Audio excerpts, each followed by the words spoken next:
नमस्कार, उदय क्लासेज में आप लोगों का स्वागत है। पिछले वीडियो में हम लोग संसाधन के बारे में जान चुके हैं कि संसाधन तीन प्रकार के होते हैं: प्राकृतिक संसाधन, मानव निर्मित संसाधन और मानव संसाधन। आज हम लोग जानेंगे प्राकृतिक संसाधन का वर्गीकरण।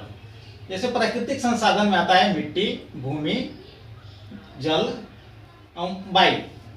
इनको हम 5 आधार पर इसका वर्गीकरण करते हैं, जैसे विकास एवं उपयोग की दृष्टि से, उत्पत्ति के आधार पर, उपलब्धता के आधार पर, वितरण के आधार पर और स्वामित्व के आधार पर। सबसे पहले हम जानते हैं कि विकास एवं उपयोग की दृष्टि से। तो विकास एवं उपयोग की दृष्टि से हम संसाधन को, प्राकृतिक संसाधन को 2 वर्गों में बांटे हैं: वास्तविक संसाधन और संभाव्य संसाधन। अब जानते हैं कि वास्तविक संसाधन क्या है। वास्तविक संसाधन उन संसाधनों को कहते हैं कि जिनकी कुल मात्रा ज्ञात है और जिनका उपलब्ध तकनीक के आधार पर वर्तमान में उसका उपयोग हो रहा है। जैसे झारखंड का अवरक, राजस्थान का तांबा, पेट्रोलियम इत्यादि। संभाव्य संसाधन, संभाव्य संसाधन उन संसाधनों को कहते हैं जिनकी मात्रा ज्ञात नहीं है और वर्तमान में उसका उपयोग भी नहीं हो रहा है। उसके उपयोग की संभावना है कि भविष्य में इसका हम उपयोग कर पाएंगे। जैसे आज से पहले सूर्य का प्रकाश और पवन भारत के लिए संभाव्य संसाधन था, लेकिन अब वास्तविक संसाधन हो गया है। पहले किसी ने कल्पना नहीं की थी कि सूर्य का प्रकाश का उपयोग हम सौर ऊर्जा के रूप में कर सकते हैं। हमें उत्पत्ति के आधार पर, तो उत्पत्ति के आधार पर हम प्राकृतिक संसाधन को जैव संसाधन और अजैव संसाधन में बांटते हैं। जैव संसाधन में सभी सजीव वस्तु आते हैं, जिसमें सभी पेड़ पौधे, जीव जंतु, वन और इत्यादि।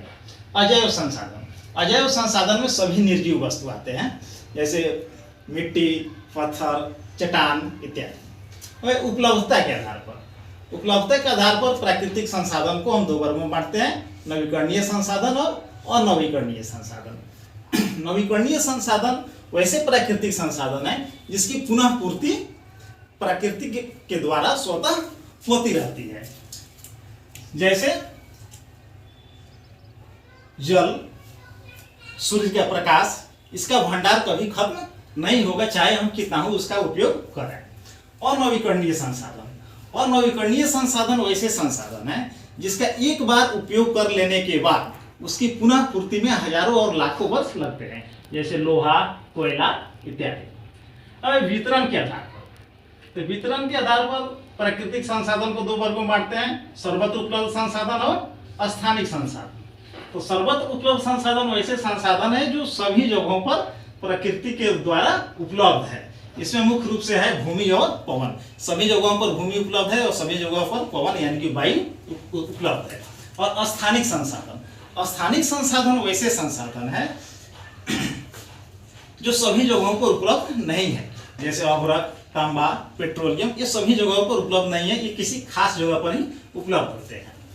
हमें कि स्वामित्व के आधार पर, तो स्वामित्व के आधार पर प्राकृतिक संसाधन को हम 3 वर्गों में बांटते हैं: निजी संसाधन, राष्ट्रीय संसाधन और अंतर्राष्ट्रीय संसाधन। तो निजी संसाधन वैसे संसाधन है जिस पर किसी निजी व्यक्ति का अधिकार होता है, जैसे खेत, तालाब इत्यादि, वो किसी निजी व्यक्ति के होता है। और राष्ट्रीय संसाधन, राष्ट्रीय संसाधन वो संसाधन है जो राष्ट्र के अंदर आते हैं। और अंतर्राष्ट्रीय संसाधन, अंतर्राष्ट्रीय संसाधन में आते हैं जैसे समुद्र तट से 19.2 किलोमीटर के अंतर्गत आने वाली जो सीमा है, जो संपत्ति है, वो राष्ट्रीय संसाधन कहलाता है। और समुद्र तट से 200 किलोमीटर के अंदर वो राष्ट्रीय संपत्ति कहलाता है। और 200 किलोमीटर के बाद का जो क्षेत्र है वो खुला महासागरीय क्षेत्र होता है और वो अंतर्राष्ट्रीय संसाधन के अंतर्गत रखा जाता है और उसका उपयोग किसी अंतर्राष्ट्रीय संस्था की सहमति से ही हम कर सकते हैं।